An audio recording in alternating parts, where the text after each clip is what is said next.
ഏതായിരുന്നാലും അടുത്ത പുത്തൻവാദം. ഇനി അടുത്ത നിങ്ങൾ കാണാൻ പോകുന്നത് സമ്പൂർണ്ണ നമസ്കാരക്രമം എന്ന് പറയുന്ന കോയക്കുട്ടി ഫാറൂഖി എന്ന് പറഞ്ഞ ഒരു വഹാബി എഴുതിയ പുസ്തകത്തിന്റെ ഫോട്ടോ. നിങ്ങൾ ചോദിച്ചല്ലോ ഞങ്ങൾ കാട്ടിയ പുത്തൻവാദം എന്താണ്. അതിൽ വുളു മുറിയുന്ന കാര്യങ്ങൾ ഒന്നാമതായിട്ട് പറയുന്നു, മലമൂത്ര ദ്വാരങ്ങളിൽ കൂടി വല്ലതും പുറപ്പെടുക. വുളു മുറിയുന്ന കാര്യങ്ങളാണ് പറയുന്നത്. വുസു മുറിയുന്ന കാര്യങ്ങൾ ഒന്നാമത്തത് എന്താണ്? താഴെ പറയുന്ന കാരണങ്ങളാൽ വുസു ദുർബലപ്പെടുന്നതാണ്. ഒന്നാമത്തത് മലമൂത്രദ്വാരങ്ങളിൽ കൂടി വല്ലതും പുറപ്പെടുക. എന്നിട്ട് ബ്രാക്കറ്റിൽ കൊടുത്തിന് കീഴ്വായുവായാൽ വാസനയോ ശബ്ദമോ വേണം. സുബ്ഹാനല്ലാഹ്. അതായത് വഹാബികൾക്ക് വുളു മുറിയണമെങ്കിൽ ദിഗന്ധങ്ങൾ നടുങ്ങുമാർ ഉച്ചത്തിൽ ഒരു വിസ്ഫോടനം തന്നെ ഉണ്ടാവട്ടെ. പിന്നെ കോഴിക്കോടിന് അപ്പുറത്ത് ഞെളിയം പറമ്പിലുണ്ടല്ലോ ഒരു അടിക്കാട്ടങ്ങൾ കൂട്ടുന്ന സ്ഥലം, അവിടെ പോയാൽ നാറിയിട്ട് നിൽക്കാൻ പറ്റില്ല, അത്ര നാറ്റും വേണം.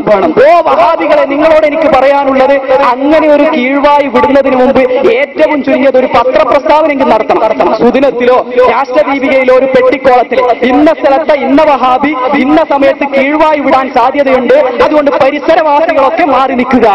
അങ്ങനെയെങ്കിലും ജനങ്ങൾക്ക് നിങ്ങളെ കൊണ്ടൊരു ഉപകാരം ലഭിക്കണം. ഇത് വെറുതെ പറയല്ല, ഫോട്ടോസ്റ്റാറ്റ് ഉണ്ട്, വന്നിട്ട് വായിക്കാൻ പറ്റുന്ന കാര്യമാണ്. മാത്രല്ല ഇനിയിപ്പോ പുതിയ അതിന്റെ പതിപ്പ് ഇറക്കിയപ്പോ ആ ബ്രാക്കറ്റ് ഒഴിവാക്കി. ഞങ്ങളിങ്ങനെ പരസ്യമാക്കിയിട്ട് പറയാൻ തുടങ്ങിയപ്പോ എന്തായി, ആ ബ്രാക്കറ്റ് അങ്ങ് ഒഴിവാക്കി. ഞാൻ മനസ്സിലാക്കുന്നത് അങ്ങനെ ഒരു കീഴ്വായു വഹാബികൾക്ക് വിടാൻ കഴിയുന്നില്ലാന്ന് തോന്നുന്നു. അതുകൊണ്ടാണ് ബ്രാക്കറ്റ് ഒഴിവാക്കിയതെന്നാണ് ഞാൻ മനസ്സിലാക്കുന്നത്. ഏതായിരുന്നാലും അങ്ങനെ ഒരു പുത്തൻവാദം വഹാബി പറയുകയാണ്. ഇനി അടുത്തൊരു പുത്തൻവാദം നിങ്ങൾ അവരുടെ പുസ്തകത്തിൽ വളരെ വ്യക്തമായി കാണാൻ പറ്റും. അടുത്തൊരു പുത്തൻവാദം എന്താണ്? വഹാബി പറയുന്ന ഒരു പുത്തൻവാദം, കുളി നിർബന്ധമാവുന്ന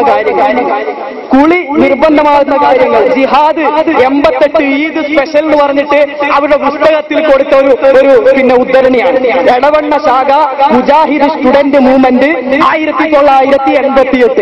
അതിൽ പുരുഷനിക്ക് കുളി നിർബന്ധമാകാനുള്ള കാര്യങ്ങൾ പറയുന്നത്, പുരുഷന് വികാരം മൂർച്ഛിക്കുമ്പോൾ ലൈംഗിക അവയവങ്ങൾ സ്പർശിക്കാത്ത നിലക്ക് അല്പം ബീജം പുറത്തു വന്നാൽ കുളിക്കേണ്ടതില്ല, കഴുകിയ ശേഷം മുഴുവെടുത്താൽ മതി.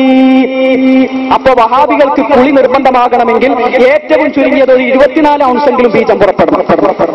ഇത് ഇവരുടെ പുസ്തകത്തിൽ എഴുതിയടാ. പുത്തൻവാദികളല്ല ഞങ്ങൾ, നിങ്ങൾ പറയുന്നുണ്ടല്ലോ. ഇതല്ലേ പുത്തൻവാദം? ഏത് ഇസ്ലാമായി ഇങ്ങനെ പറഞ്ഞത്? അല്പം ബീജം പോയാൽ കുളിക്കണ്ട, 24 ഔൺസ് പോയാലേ കുളിക്കണ്ടു. ഇത് നിങ്ങൾ എഴുതി വെച്ചതല്ലേ? ഇനി അടുത്ത പ്രസംഗത്തിൽ എന്താ പറയാന്നറിയോ? ആ മുസ്ലിയാർ പടച്ചോനെ അയാൾ എന്തൊക്കെയാ പറഞ്ഞത് നാട്ടുകാരോട്? നിങ്ങൾ എഴുതി വെച്ച കാര്യമല്ലേ പറഞ്ഞത്? നിങ്ങൾ എഴുതി വെച്ച കാര്യമാണ് ഞാൻ പരസ്യമായിട്ട് പ്രസംഗിക്കുന്നത്.